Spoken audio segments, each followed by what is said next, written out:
Um, so thank you so much for turning on your cameras, even though I can, I can't see everyone. So as Geneva mentioned, I'm a tennis fanatic. That's the thing that I took away from that whole thing. But we're here to talk about how Candid helps nonprofits. And the reason I can play tennis, just so y'all know, I'm sitting in Atlanta, so we can pretty much play all year long. So just so y'all know, that's where I am. So this presentation today is kind of interesting because Candid is the coming together of Foundation, Center, and GuideStar, and we've worked with nonprofits, for over 90 years. And you're not exactly nonprofit, so I feel like it's a little different. So I spent some time looking for what really makes sense to talk about today to you, for you all. So I kind of edited this a little bit. So we always start with, which challenges sound familiar to you, because this should be kind of the same for anyone looking to raise money. And these are the challenges that kind of come up for organizations. Donors don't know we exist. So kind of the people that you're looking for aren't necessarily looking for, don't know. I need to raise money, but I don't know any rich people. So a lot of times nonprofits are thinking, okay, we go to individuals, but I don't know individuals with a whole bunch of money. I'm new to fundraising and don't know where to begin. So we have a lot of times nonprofits that we work with that have really passionate, amazing, great people who have a great idea, but don't necessarily know how to, have never been trained in fundraising. And I think that's changing a little bit more. There are more programs around fundraising and more degrees, but a lot of times that is not the case, that you weren't necessarily trained in fundraising, and it is a skill. So those are the things we usually want to kind of cover and let you know that's how Candid can help. We can help with visibility to make sure that organizations that you're looking for funding from know who you are and you can promote your work. So I'm glad we have some external affairs folks here, marketing folks here. We can help with funding, insights into how you find donors, and then training, which is very similar to, it's kind of why we're here and why we have alignment with the Philanthropy Institute, because we all want to make sure you know how to do the things that you need to do. So we did have a poll, and we were wondering which of those things might resonate most with you. So which of the following is the most pressing that you feel like, I just need help with this thing? Donors don't know we exist.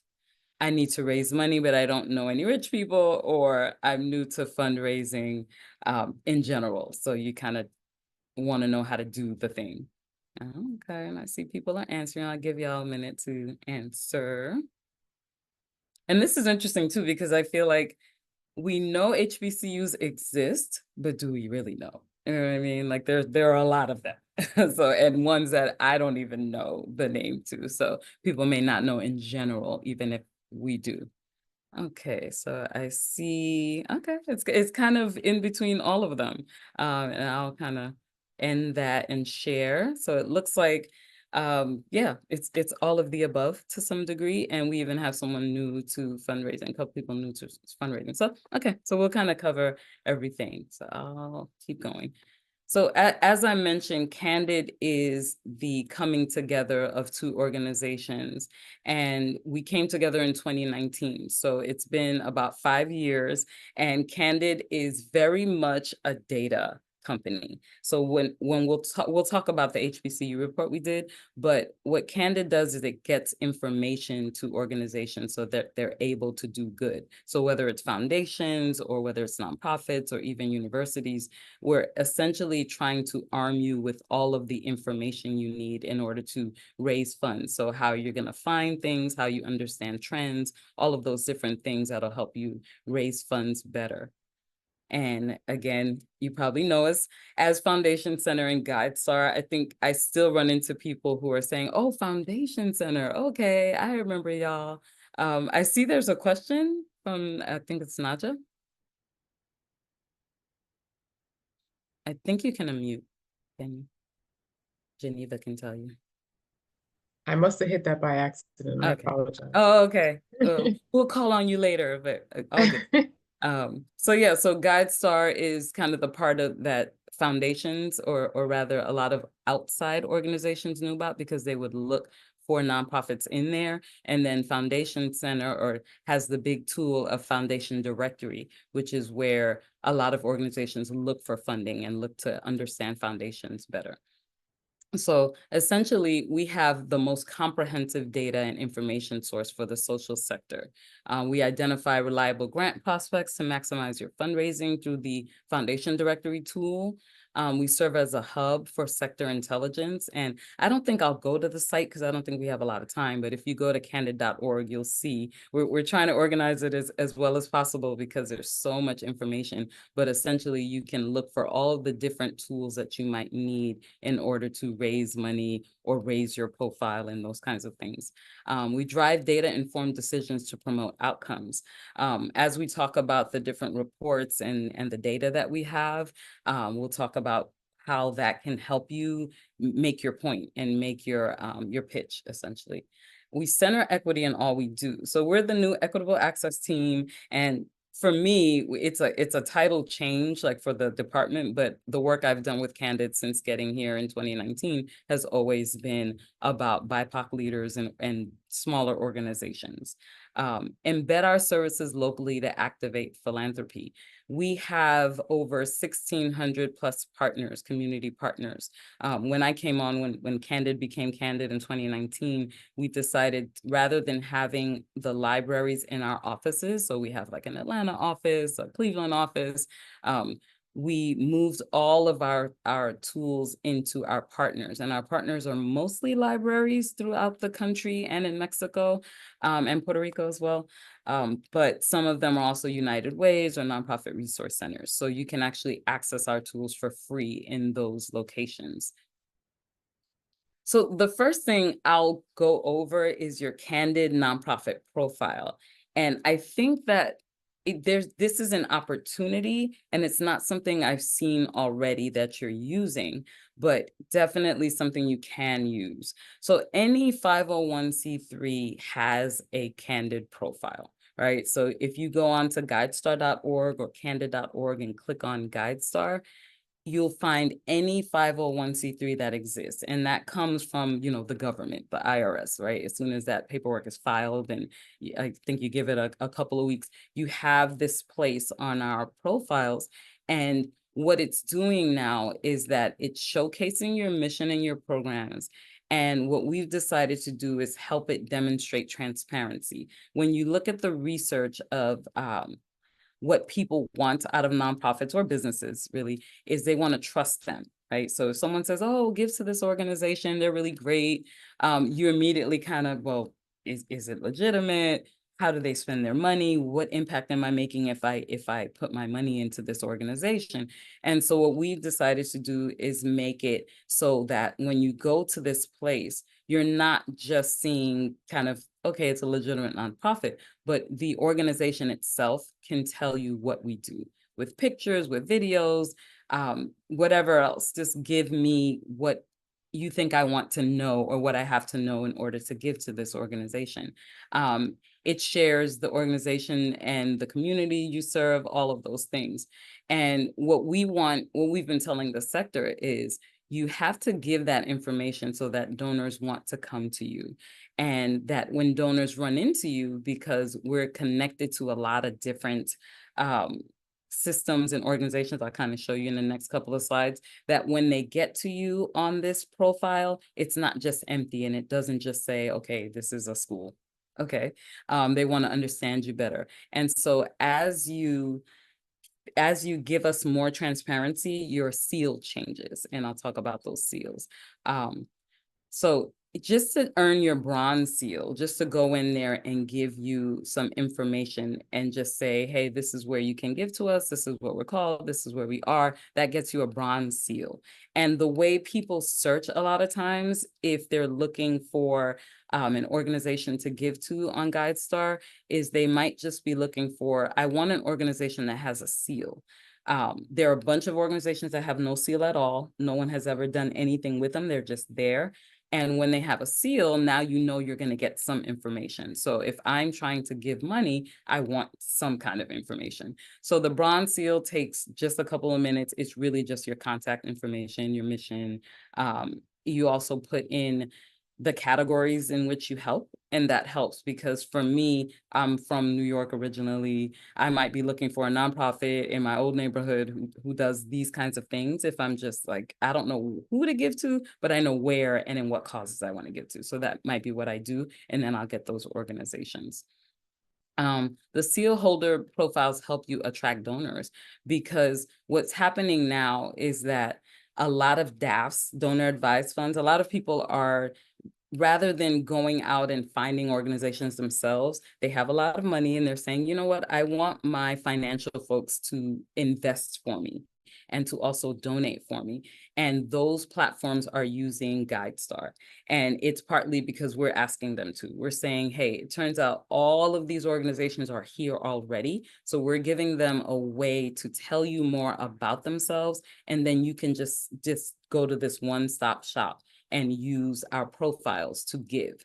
So what's happening now is that they're just looking for, if someone tells them I'm looking for organizations that help Black students, that graduate the most Black students or Black males or whatever it is that they're looking for. And I'm looking particularly in Houston, I'm looking particularly in the Northeast or whatever it is, they can plug those things in and then find your organization. And like I said, the more they can learn about your organization through the seals, the better.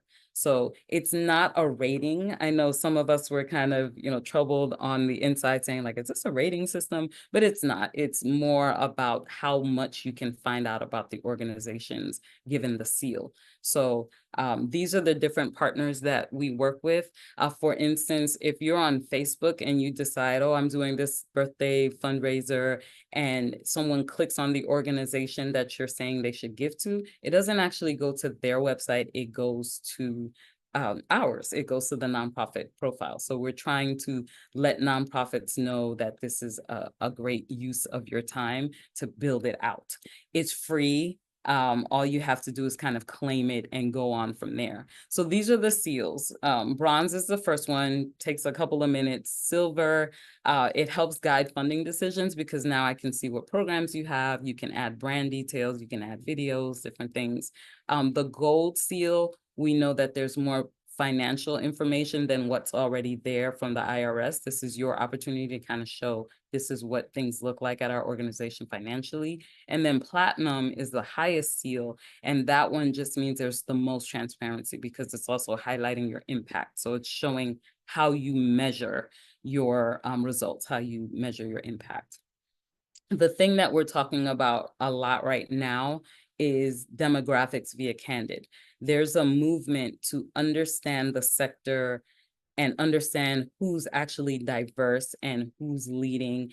Right now, if people want to give to organizations that are headed by a person of color or that have like mostly leadership that's of color, if they're thinking, these are the organizations that haven't been getting traditionally, and this is who we want to give to, it's hard to find that. Like, unless you know the organizations already, it's hard to search that. And so we're trying to get as many organizations to fill out their diversity part of the profile as possible. So you can share your demographic data. So there's a few simple questions, and then we give you some help with how to ask those questions within your organization. So there's, gender identity, race, and ethnicity, those things that you see on the screen. And what it helps us is with the sector, understanding what organizations are getting and what organizations are not getting, or identifying organizations that you want to do more with. So it's going okay. I think we have a lot of people signing on, and we have a lot of foundations signing on, and then they ask their grantees to do this, to submit this information. So it's getting better, and we're getting a better sense of who's out there and what kind of organizations are doing the work. And these are some of the benefits. So it saves valuable staff time. And we say that because you have all of your stuff in one place. What we're trying to get, when you're looking for foundation grants and you're doing applications, we're working with those organizations to say, hey, rather than having these schools or nonprofits having to fill out things over and over, why not take the information that they already have on their Candid profile? So that's something that we're asking them to do. So we always say the next steps you want to do if this is something you're interested in is get verified to edit your profile. And that means that you want to essentially see if you have a profile and then say, hey, I'm the person that's going to own this profile. And then you follow those steps right online to claim your seal. The other thing that we know you can do well with Candid is use our reports and data to inform your funding strategy. And particularly with you all, we actually did an HBCU report. This is a screenshot of when you go to candid.org, you can go to explore issues, and then you can go to research reports and issue lab. We always point nonprofits here because when you're making a case for your need, you want to tell your story, but you also want to have the numbers and the stats to back it. So Issue Lab is a collection of reports from kind of all over. And if you search in there to say, I'm trying to show that arts are really important for the brain, or that having after school programs really improves reading, those kinds of things, you can make those correlations and find those reports to make your arguments. But particularly for you all, and I know you had a conference, so I stole these slides from the people who wrote the report within Candid, and they presented these slides at Unite, I think it was last year. So they were nice enough to give this to me. But we did a report that came out last year, and it's been really, I think we all know, if we're sitting in this room and maybe the people outside of this room, that HBCUs are not getting the foundation funding that other schools are getting. But this showed the numbers, right? So this is a really good way to make a case if you're looking for foundation dollars using this data and using these different charts. So we did kind of give them to you. So the first thing that they saw was that there's a declining percentage of overall philanthropy. Historically, funding from big philanthropy to HBCUs has been going down. And I think you probably, if you worked in your HBCU for a long time, you felt it, but it was good to have the actual numbers and to show it. I hopped on a call really quickly with one of the people who led this research, and she wanted to explain to me that it was really important as they did the report to not just compare HBCUs to Ivy League, which is something that a lot of reports have done in the past, but to make sure there was kind of this apples to apples comparison. So what they did is they looked at geographic region, type, specialization, size, locale, and then did a comparison, because the Ivy League comparison is kind of crazy. It's like, I think it's like 178 times much more than HBCUs get. And that feels a little bit too much like, okay, well, it's so different. So she wanted to make sure this was a much more, a closer comparison. And it shows that HBCUs receive about 2/3 of what similarly situated schools receive. Why is this important besides making you like, darn, why is that going on? It makes a case, and it also shows foundations that they need to do better. And it gives you the opportunity as a fundraiser from an HBCU to show that this is an opportunity to get more funding from foundations. So this is something that might be kind of missing in terms of what you've been getting and what you've been doing. And it's not something to feel like, pity for, but it's like, these are the reality, this is what's going on. And if you want to do better, then this is a place that you can do better for these foundations. So these are, I believe, the appendices in the report, because it's a long report, but these were from the appendix, I think Appendix D in particular. So we have the link to the report, and you can kind of see and go through it and look at what the different charts are telling you. So HBCUs receiving more grant dollars in their match composite comparisons. These are actually, doing better. And then there are the ones that are not doing as well.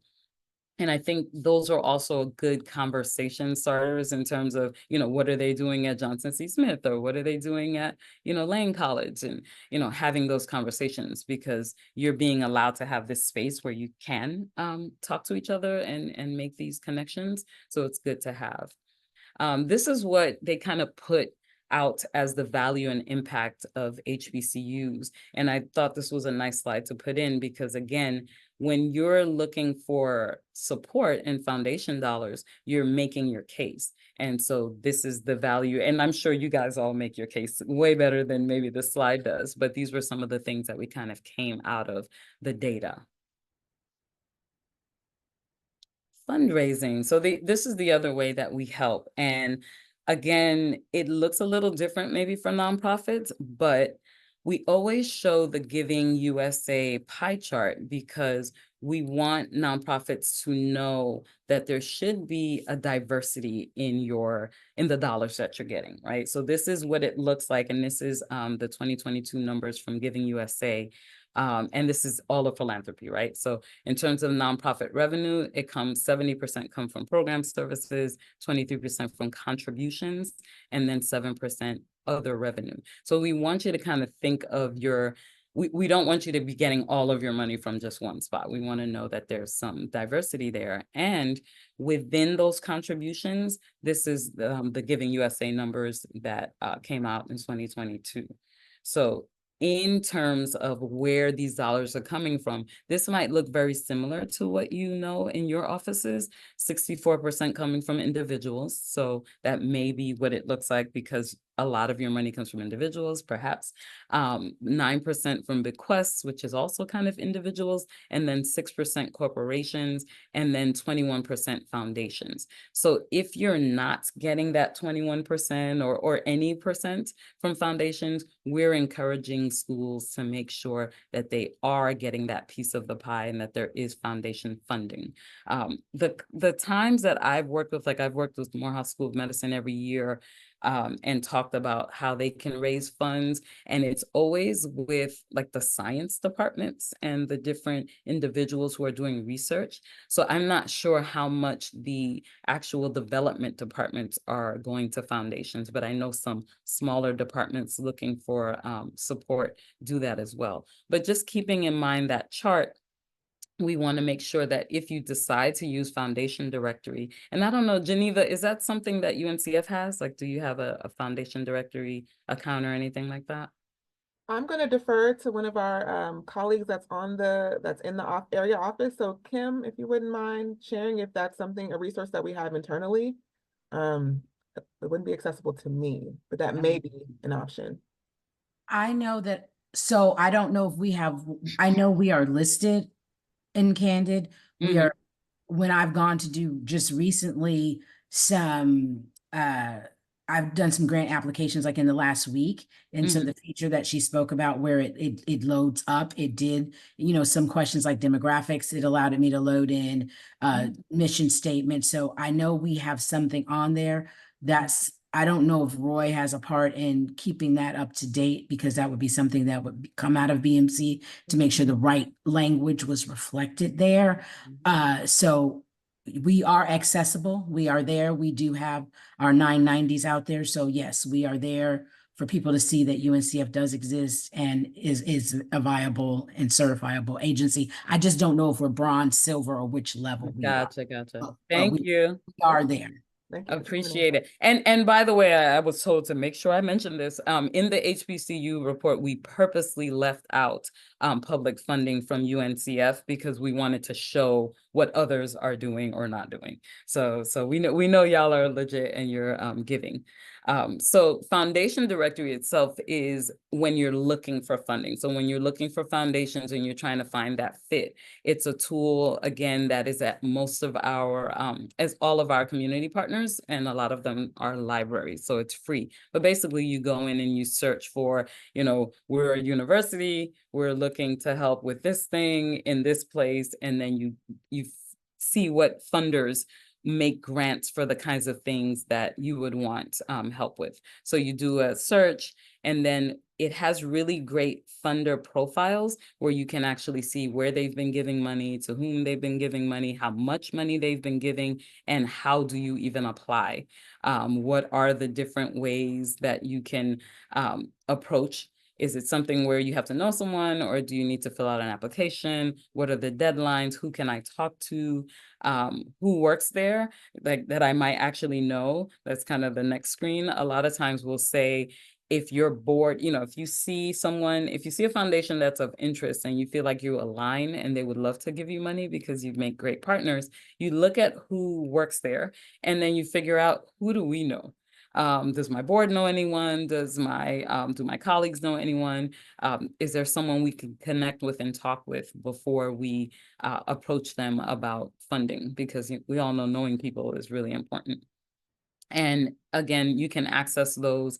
There's either by subscription, and that's what I was kind of wondering if maybe it's harder to do subscription these days because I don't know that everyone's coming outside the same way. But sometimes we have organizations that house a subscription and then you can go in and use it there. But I know you're all over the country, so that may not work. And that's why we have partner locations all over the country. So if you go to candid.org/find us and put in your zip code, then you're able to see if there's anything near you. This is another thing. I saw that we had like maybe one nonprofit fundraiser on the call, but if you get a gold seal as a nonprofit that makes $1 million or less in revenue, then you can get a free subscription at home. That may not really refer to you all on the call, but that's something that we're making sure smaller nonprofits know about. So if for some reason you are connected to a smaller nonprofit, either within the university or not, if you get the gold seal, you can actually use Foundation Directory at home. So our recap really is to just, you can use Foundation Directory to find funders, and you can find those hopefully in one of those locations if it's something that's of interest to you. For me, I just think that it sounds like an opportunity if you're not getting foundation dollars already. And I think the report shows that you're not. The other thing that we do, and this is why we're connecting with UNCF, is we build your skills and knowledge. This is when AppFee and Candid did the report, these are the things that they kind of found. They felt like there's some capacity building that can be done, investing in faculty development, curriculum development. It sounds very much like something, everything that you all are doing, Geneva. So it's good to hear that this is putting things into action. And so these are things that we do here at Candid, which is why we're partnering. So we have all these intro courses that may or may not be as relevant for you all because of where you're sitting, but that's why I wanted to be here today and kind of have a more customized conversation with you all. And as we continue working with UNCF, we can do that. Those things going forward, which is why I was asking a lot of questions to everybody at Candid this week. Like, okay, so how can we really help? These are not, your typical nonprofits, but these are the things that we want to do. We want to help you with free training and make sure whatever it is that you think is something you can do better, that we can help you with that, because we've been doing fundraising for years, but very much with nonprofits. So we do have free trainings, intro to finding grants, intro to proposal writing, all of those different things. And again, hopefully we can kind of push in and do those things in a more customized way. And then we have resources like our ebook collection, where you can go online and actually grab some books if you're interested in studying more about fundraising and understanding that it's a skill that you may not have had in undergrad, but something you can learn now.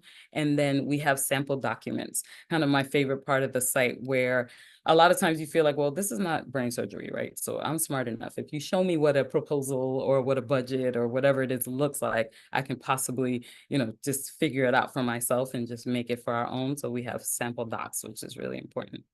Another thing we have is Philanthropy News Digest and Candid Insight. So if you go on the website, you'll see that we have news. You can see requests for proposals where foundations might be looking, look, we want to give someone $10,000 if ABC. And so you can find out what those things are. There's a lot of job posting, book reviews, and expert insights. One of the things I like is the knowledge base. So a lot of people have questions like, well, what is a DAF? And what is this? And what's an LOI? And how do I this or that? And whatever question you type in the knowledge base part of our website, it'll give you those answers. So it's a really good thing to look at. And have questions we didn't get to. We're also really great, I think, with questions in terms of when you're on the site, there's always a chat button. and there's people there. We have online librarians, and so they're actually there and they can answer your questions. I believe it's 9 to 5 Eastern time. And if they're not there, you can send them an email and they'll get back to you. So I really appreciate that, because I don't think that's always true for sites. And we also have really great help articles. So if you actually are on the site and you're wondering, like, does this even, how do I do this? Is it really relevant? Is this a good use of my time? We have a lot of help articles that will tell you if it kind of makes sense for your organization or not.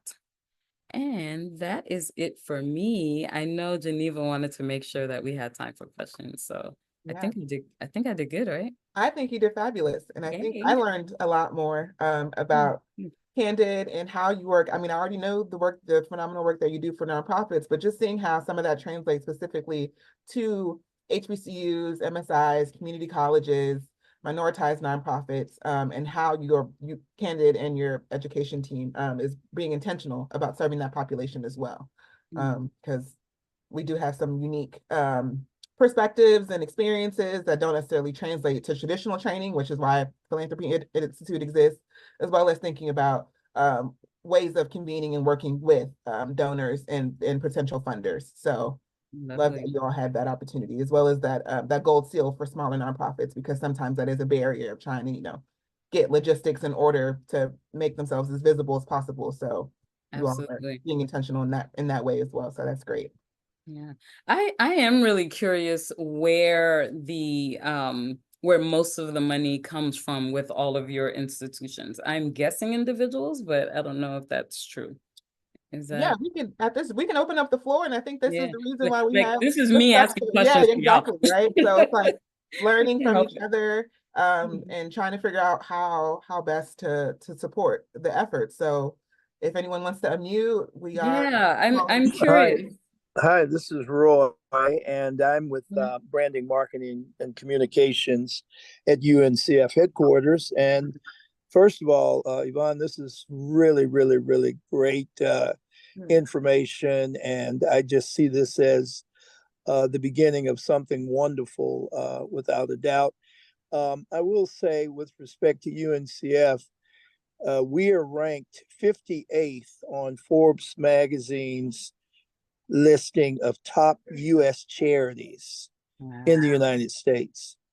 And we have that distinction because of the private donations that we've received, individual donations. They weren't looking at the public funding, but more private. Right. And of course, we are continuously striving to grow the endowments at our member schools in particular. And so the philanthropic contributions from foundations are critical to that effort, no doubt about it. So I do have a question. Do you find celebrity endorsements being as impactful to fundraising efforts? Oh, that is a great question. I'm gonna kind of write it down, because I don't know that we have that data. Like, I don't know if we've particularly looked at celebrity endorsements in particular. So I'm definitely, I'll ask and get back to you and see if we've ever looked at that.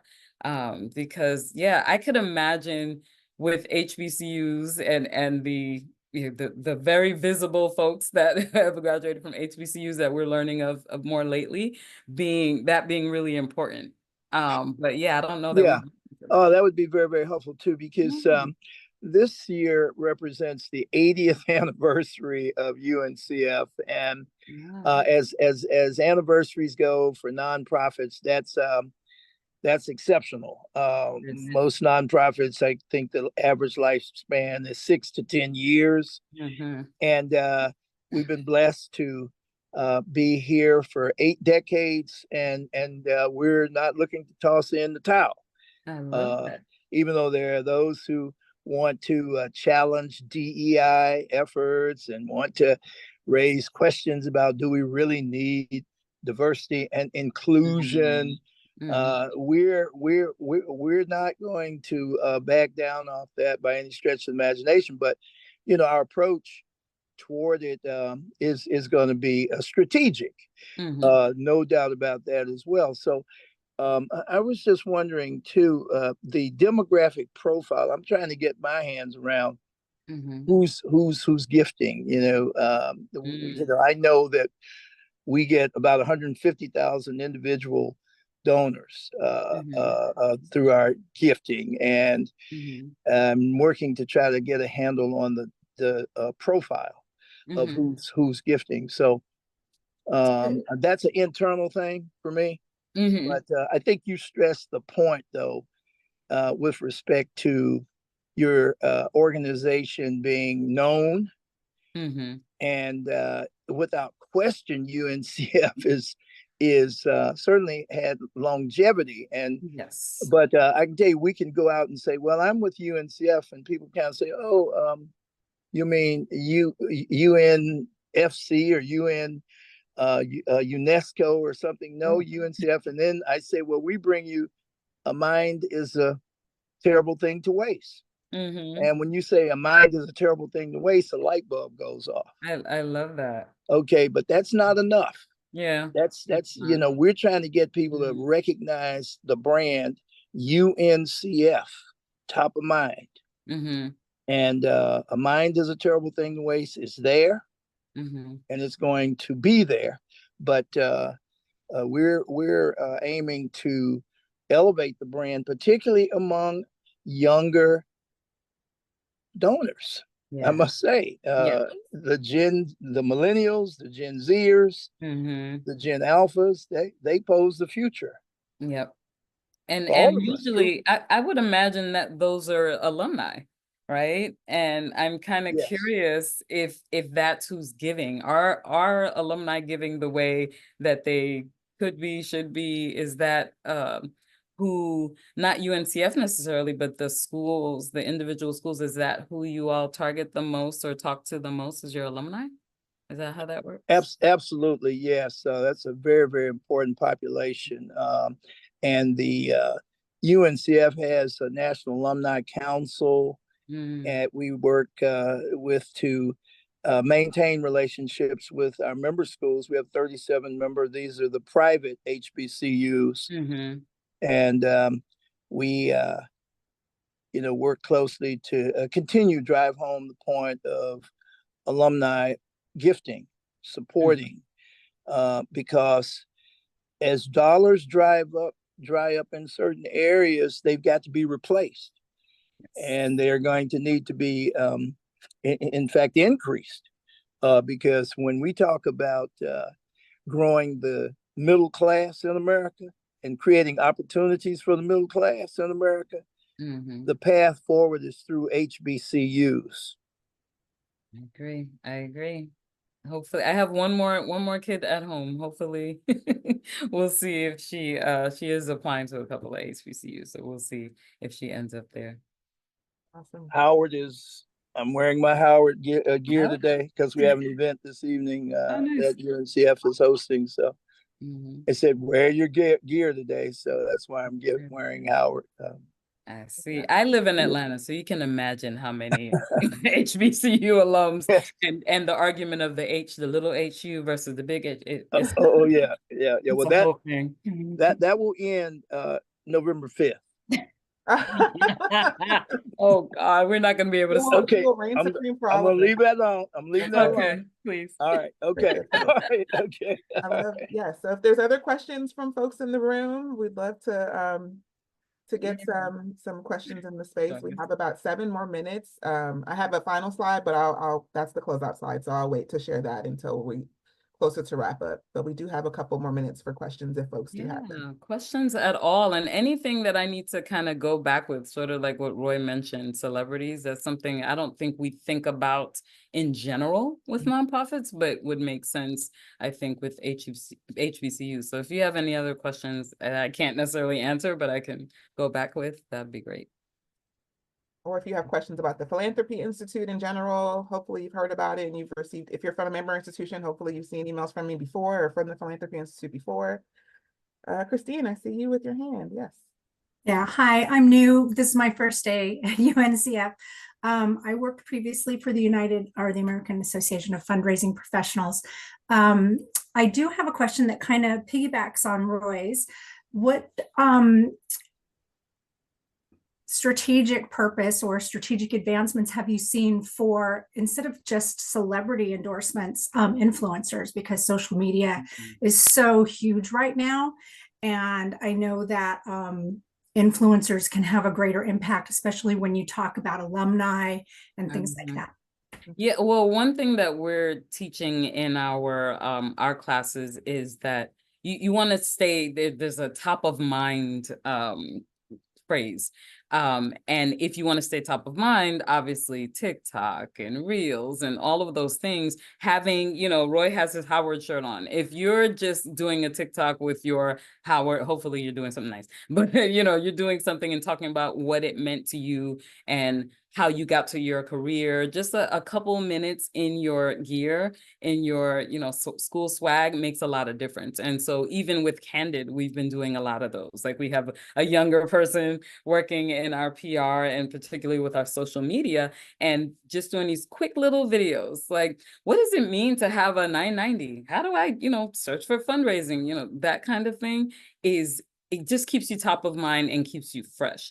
And since you all work with young people already, just naturally, having your alumni who are already in that world, digital natives, know how to do this, we always encourage nonprofits to get those people on board. Hey, can you just let people know, what's your favorite book? In your, swag, tell us what it's reading month, or it's, whatever theme is going on, and have them talk about their university and their school in their stuff, and just, hashtag it, make sure it comes back to you. I wouldn't have made it through school had this not happened, or I not had this kind of support. So please support, UNCF, support my school, donate, those kinds of things. So that's something we talk a lot about, top of mind, and that those little bit of dollars add up to a lot, people seeing you on social media. I think that's great. And you also just gave a couple campaign examples. So we appreciate those examples as well. Of course, of course. Are there any other questions? Any others? Geneva's gonna Institution, wrap us up. area offices, we have about 4 more minutes. If not, I will share, I'll share my screen. I have a quick question. Go ahead, Shawna. Hi, Yvonne. I'm Shawn Ackerball. I'm Vice President of Programs at UNCF. And I was curious, you talked about the free courses from Candid. Can you share a bit more information about how people can access that, and any other requirements and as far as being able to take the courses or when they're offered? So if you go to Candid Learning, and I'll make sure in the follow-up I send the link, but basically at the part of our site that's called Candid Learning, it just lists all of our intro courses, and they're all pretty introductory. And then we have a couple of advanced, but you can take them. Some of them are self-paced, so you can actually just watch videos and take them whenever, or you can come live to our webinars. And right now, this year in 2024, we're doing twice a week, and they just kind of rotate through the different topics. Next year, we might do like once a week versus twice a week. But yeah, no prerequisites necessarily. You just kind of look at what they are, see what's of interest to you, and then, sign up, and they're all free. Thanks for asking. Thank you. Yeah, those are really good too, because I just feel like it's nice to take it when you can, take what part you want, all that kind of stuff. Awesome. So in the last couple of minutes that we are here together, I'm just going to share some closing housekeeping instructions. So as I mentioned, we do love feedback. Just as a teaching and learning center, that's just best practice, right? To make sure that we're iterating towards your needs and towards the things that you want to learn about. So I'm going to drop the link to our evaluation in the chat, as well as you can see it up on your screen, and you'll also receive it via email. But if you could just share some feedback about how this experience was for you, if you learned and connected with some new folks, and hopefully you got some good insights about the value of Candid, as well as the work that they're doing to support our institutions and our nonprofit organizations. Secondly, if you have any questions about anything that we've mentioned today, please feel free to email our team at uncfpi@uncf.org. We check that regularly and we take that information very intently. So make sure that you're communicating with us via that way so that we can learn from what you're doing and how to support you. Also connect with us on LinkedIn. So our LinkedIn page is actually our Teaching and Learning Center page, but we also post things that are related to the Philanthropy Institute on there as well. So you'll see the video for this session up on LinkedIn, and you'll be able to engage and chat with other folks in the comment section so that we can continue the conversation there. And then lastly, because you did stick around and you are a part of this session, you are able to, if you are a member of CFRE, so that's Certified Fundraising Executive, the organization, if you're a member of CFRE International, this session and being here present for the session today, you will receive one education point for being present during today's webinar. So if you have your certification or you are trying to recertify, you'll get 1 point for your education category for that today. And if you are a member of UNCF's development office or a member of our institutional advancement offices on our campus, we also have a discount that I will share via email with you all that you're able to take advantage of as being a part of the UNCF ecosystem, so that if you aren't actually currently a member of CFRE, we've made it a little bit more economical for you to participate in that organization and get your certification. So I just wanted to share a couple of those details because we know how how important it is to make sure that you are staying current within the profession and leveling up on the profession. So and thank you, Kim, for that clap. We really appreciate being able to partner with organizations such as Candid and CFRE that are doing work in the the fundraising space that's really important for us. So with that, I will close out today's session. If you have any additional questions, I will stick around for about 1 minute or so, but I'll end the recording there. But I really appreciate, again, doesn't go remiss to me for you all being here and being here for this hour with us and tuning in for our first session. Really excited that people showed up and that people were actually engaging in the curriculum that resonates with us so that we can continue to do more work like this. So thank you all for joining us today and for being here. And as I mentioned, if you have any questions, you can email us or you can stick around and ask me those questions later on. Thank you all.